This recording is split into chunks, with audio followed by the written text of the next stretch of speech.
So to perform a cable wrap, it's essentially the same as it was on the previous model. So as you can see, all of your different functions are here. So it's easy as hitting the cable wrap button. The next area is you're going to select the diameter or the OD of the cable. And as you can see, there are a bunch of pre-built templates in here. So COAX, if you do an electrical wire, the specific diameter, but in this case, I'm just going to do a Cat 6A. So scroll to the right and then hit the OK button. The next screen comes up blank.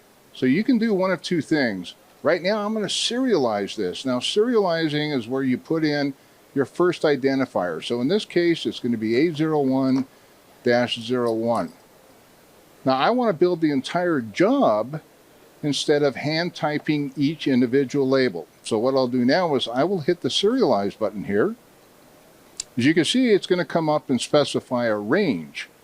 What I'll do is I will left arrow over. I will hit the OK button to highlight the 0. I also want to highlight the 1. Hit the OK again. At this point, it's going to ask you how many cable wraps do you want to do. So in this case, I'm going to do 48. After you're done selecting how many cable wraps you're going to do, hit the OK button. And it builds a job for you. Now there even is a preview where you could take a look at what you've done. So after that, it's as easy as hitting the escape button.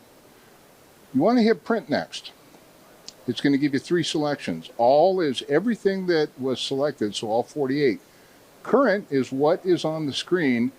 In this case, I'm going to do a range. So on the range, I'm going to select starting at 1, and I'm going to go ahead and, you know what, I'm just going to do, I don't know, 10. We'll do 10.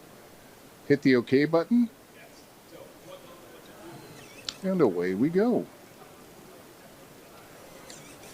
Now this has a half cut feature, so as you can see, the actual strip stays intact, but it's putting a perforated cut in between each individual cable wrap. So we'll give this a second to go ahead and print out.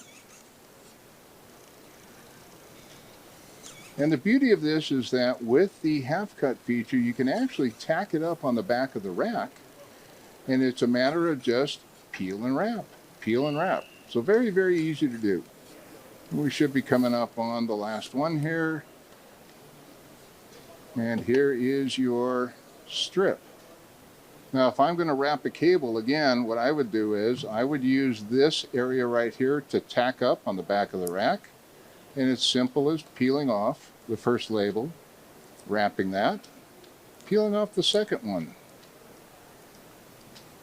and wrapping that, and so forth and whatnot until you're done. Anyway, that's the cable wrap function.